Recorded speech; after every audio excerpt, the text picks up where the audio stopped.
बिस्मिल्लाहिर्रहमानिर्रहीम। उम्मीद करता हूँ आप सारे लोग खैर आफियत से होंगे। आज मैंने आप लोगों के लिए मैथ के कुछ इंपॉर्टेंट रिपीटेड क्वेश्चन मैं आप लोगों के लिए लेके आया हूँ। तो सबसे पहले welcome back to my channel. अगर अभी तक आप इस चैनल पर नए हैं तो इसे सब्सक्राइब कर सकते हैं आप। तो आइए हम चलते हैं अपने क्वेश्चन की जानिब। Which line meet with circle at one point. कौन सी लाइन सर्कल को साइड से टच करती है, वो एक पॉइंट पे टच करती है। तो आप सबको पता है ये कौन सी लाइन होती है, टेंजेंट लाइन। तो इसका करेक्ट आंसर क्या है, टेंजेंट। तो हम टेंजेंट पे टिक करेंगे। If 2 multiply by 2 minus 3y minus 4 is equal to 0, what will be the value of A B C. आपको पता है कि यार अगर आपने क्वाड्रेटिक इक्वेशन पढ़ी हो X square plus B X plus C is equal to 0, तो वहाँ पे ए बी सी की जो वैल्यू हम वो करते हैं तो वो वेरिएबल के साथ जितने भी कांस्टेंट लगे होते हैं हमने उनकी वैल्यू लिखनी होती है। तो यहाँ पे आप देख लें कि 2 मल्टीप्लाई बाय 2, तो हम यहाँ पे लिख सकते हैं A is equal to 2, B is equal to minus 3, C is equal to minus 4। तो इसका करेक्ट आंसर क्या है, ए है 2 माइनस 3 माइनस 4। नेक्स्ट क्वेश्चन की जानिब चलते हैं। 2003 इज अ डैश मैट्रिक। तो आपको पता है डायगोनल मैट्रिक की तारीफ क्या है। अ matric of order in which one increase at least one increase must be non zero digit. वो कहते हैं कि कोई एक जो डायगोनल एंट्रीज है उनमें एक नॉन जीरो डिजिट होना ज़रूरी होता है डायगोनल मैट्रिक में। तो इसमें देखिए आप दो नॉन जीरो डिजिट है। तो इसे हम क्या कहते हैं कि ये कौन सा मैट्रिक है, डायगोनल मैट्रिक है। 2 3 आया हुआ है तो ये डायगोनल मैट्रिक हम ए पे टिक करेंगे। नेक्स्ट क्वेश्चन के जन्म चलते हैं।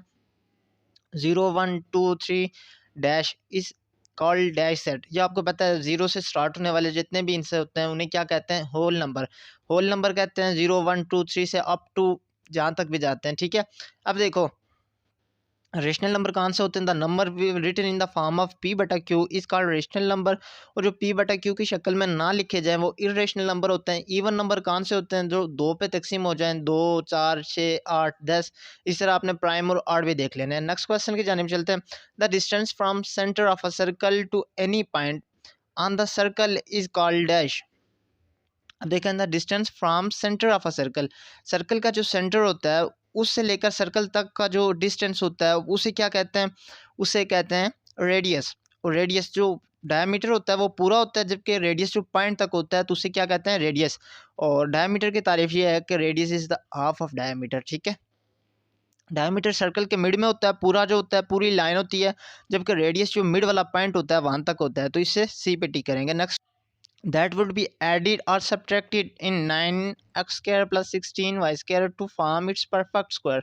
अब देखिए 9x square plus 16y square को हम क्या चीज़ इसमें ऐड करेंगे तो ये परफेक्ट स्क्वायर बनेगा। तो इसमें ऐड होगा 24xy। 24xy कैसे ऐड होगा, आइए कॉपी पे चलते हैं। अच्छा, आप इस क्वेश्चन की जानिब देखिए। ये कुछ इस तरह का क्वेश्चन है, 9x square plus 16y square.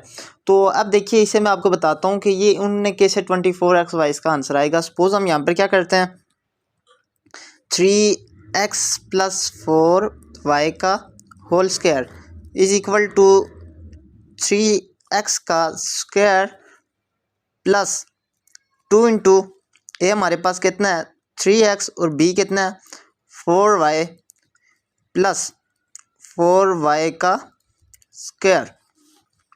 अब आपने देखा ना 3x plus 2y, sorry 3x plus 4y का होल स्क्वायर, ये कौन सा फार्मूला लगा है, a प्लस बी का whole square is equal to A square plus 2ab plus B square. ये हमारे पास क्या है, फार्मूला है। ये आपको नज़र आ रहा है, ये हमारे पास क्या है, a प्लस बी का whole square, A square plus 2ab plus B square. ये हमने फार्मूला लगाया। तो ये हमारे पास कितना हो जाएगा, 3 3 जार 9x स्क्वायर प्लस 4 3 बार 12, 12 2 बार 24, 24xy प्लस 4 ये होल का स्क्वायर है, ठीक है, 4y होल का स्क्वायर। तो 4 4 बार कितना होता है, 16y का स्क्वायर। ये हमारे पास क्या आ गया इसका आंसर। तो हम यहाँ पर इसमें ऐड क्या करेंगे, 24xy। तो अब 24xy पे हम क्या कर देंगे, टिक कर देंगे। नेक्स्ट क्वेश्चन की जानिब चलते हैं। A circle which pass through 3 side of a triangle is called dash. तो आपको पता है कि ये इन सेंटर सर्कल होती है जिसके 3 लाइनें पास हो जाए। Dash line can pass from one point, dash lines can pass from 1.1 to more than one none. तो आपको पता है एक पॉइंट से क्या है, मोर देन वन, एक से ज़्यादा पॉइंट है, क्या एक से ज़्यादा क्या कर सकते हैं, लाइन पास कर सकते हैं। तो इसका करेक्ट आंसर क्या है, सी है। A cube plus B cube plus C A B into A plus B. तो ये आपको पता है कि ये कौन सा फार्मूला है, ए प्लस बी का होल क्यूब ये फार्मूला है। A cube plus B cube plus three A B into A plus B, ये फार्मूला आपने याद रखना है। A cube minus B cube minus three A B into A minus B, ये किसका फार्मूला है, A cube minus B cube का। A cube plus B cube का भी आना चाहिए और माइनस का भी आना चाहिए। नेक्स्ट देखते हैं, 2x cube minus 5x square minus 7x plus 9 can be written in descending order. तो यहाँ पे हमने क्या क्यूब और स्क्वायर को नहीं देखना, हमने देखना है तो सिर्फ एक चीज़ को देखना है, वो किस में देखना है, यहाँ पे इसमें जो कांस्टेंट हैं, या तो फिर जिस तरह 9 7 5 2 ये सारे हो गए, हमने इनको डिसेंडिंग ऑर्डर में लिखना है। डिसेंडिंग में मतलब बड़े से छोटे की जानिब हमने लिखना है। तो सबसे पहले 9 आएगा, फिर माइनस 7x आएगा, फिर 5 आएगा, फिर 2 आएगा। ठीक है, 9 minus 7x minus 5x square plus 2x cube, ये हमारे पास क्या आ गया, इसका करेक्ट आंसर आ गया बी। नेक्स्ट क्वेश्चन की तरफ चलते हैं। नेक्स्ट है 0 1 0 0 1 इज कॉल्ड डैश मैट्रिक। तो आपको पता है क्या, matrix which is all diagonal entries 1 is known as identity or identity matrix. ठीक है, इसका एक और नाम भी होता है, मेरे जहन से निकल गया। तो 0 1 1 इसके डायगोनल एंट्रीज दोनों कितने हैं, 1 है। तो ये कौन सा मैट्रिक है, आइडेंटिटी मैट्रिक। तो इसको बी पे टिक करेंगे। नेक्स्ट देखते हैं क्वेश्चन की जानिब।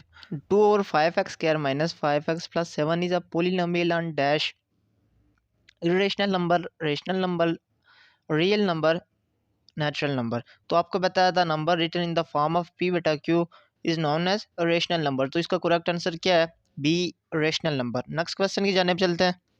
ए minus B is equal to 6, A plus B is equal to 5, find the value of A square minus B square. A square minus B square की value कैसे फाइंड करेंगे, आयन चलते हैं कॉपी पे।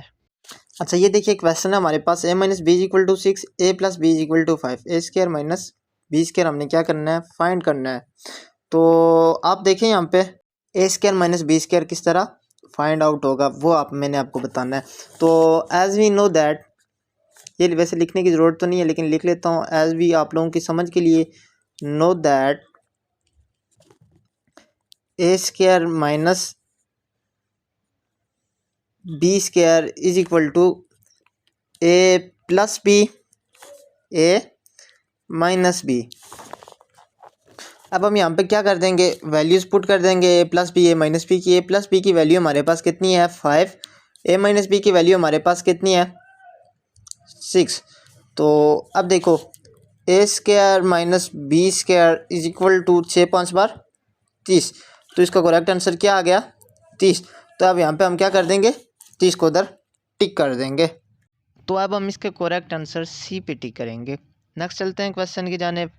हमारे पास क्वेश्चन है x minus 6 into X minus 4 is equal to dash x minus 10 plus 24 X square minus 10 X minus 24। In short चलते हैं कॉपी पे, वहाँ पे आप लोगों को भी अच्छे से समझ आएगी और जल्दी से निकाल भी लेंगे। क्वेश्चन हमारे पास x माइनस 6 एक्स माइनस 4, इसे फाइंड आउट करने का सबसे आसान तरीका क्या है, x into X minus 4 and minus 6 into X minus 4, इन दोनों को आपस में क्या कर देंगे, मल्टीप्लाई कर देंगे। तो अब देखो, x x square minus 4x minus 6x plus 6 4 बार 24, माइनस इंटू माइनस प्लस 6 4 बार 24, एक्स स्क्वायर माइनस 4x। तो एक्स स्क्वायर इसी तरह माइनस 4x माइनस 6x कितना हो जाएगा, minus 10x plus 24 is equal to 0। तो ये हमारे पास क्या आ गया, X square minus 10x plus 24 is equal to 0। ये हमारे पास इसका क्या बनता है, करेक्ट आंसर। तो अब हम इसका correct answer x square minus 10x plus 24 D पे टिक करेंगे। नेक्स्ट देखते हैं क्वेश्चन का आंसर। अच्छा, नेक्स्ट क्वेश्चन है A B C D then will a singular matrix. तो आपको पता है कि सिंगुलर मैट्रिक तब होता है जब A mod is equal to 0 होता है। तो हम इसे क्या कर देंगे, इसका ए मॉड फाइंड कर देंगे, ए का मॉड फाइंड कर देंगे।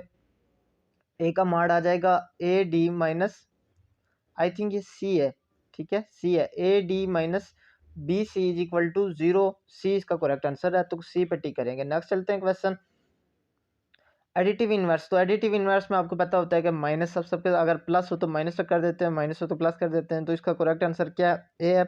एक्स एक्स के साथ प्लस था हमने माइनस कर दिया, 2y के साथ माइनस था हमने प्लस कर दिया, 3x के साथ माइनस था हमने प्लस कर दिया, और y के साथ माइनस था हमने क्या कर दिया, प्लस था हमने माइनस कर दिया। अब आ गया 7 minus under root 2, 7 plus under root 2। ये भी मैं कॉपी पे समझा देता हूँ ताकि आपको अच्छे से समझ आ जाए। अब देखिए हमारे पास क्वेश्चन है 7 minus under root 2, 7 plus under root 2। तो ये देखिए a minus B, A plus B, ये हमारे पास a माइनस बी आ रहा है और ये हमारे पास a प्लस बी आ रहा है। तो हम वही फार्मूला लगा देंगे, A square minus B square का, 7 का स्क्वायर माइनस अंडर रूट 2 का स्क्वायर इज इक्वल टू 0। तो इसका स्क्वायर ये अंडर रूट के साथ कैंसिल हो जाएगा, तो 7 का स्क्वायर कितना हो जाएगा, 7 7 ज़ार 49। तो यहाँ पे हम 49 लिख लेंगे, माइनस 2 इज इक्वल टू 0। तो 49 माइनस 2 ये इज इक्वल टू 0 लिखने की वैसे यहाँ पे ज़रूरत नहीं है। तो 49 माइनस 2 हम क्या कर देंगे, 49 में से 2 को माइनस करेंगे तो ये कितना आ गया, 47। तो ये हमारे पास क्या है, इसका करेक्ट आंसर है। 0 तब लिखते हैं जब हम वेरिएबल की वैल्यू फाइंड करनी हो, तब हम 0 से पुट कर देते हैं। तो ये आपको समझ आ गई होगी। ए इसका करेक्ट आंसर है, तो हम ए पे टिक करेंगे 47 पे। नेक्स्ट क्वेश्चन की जानिब चलते हैं।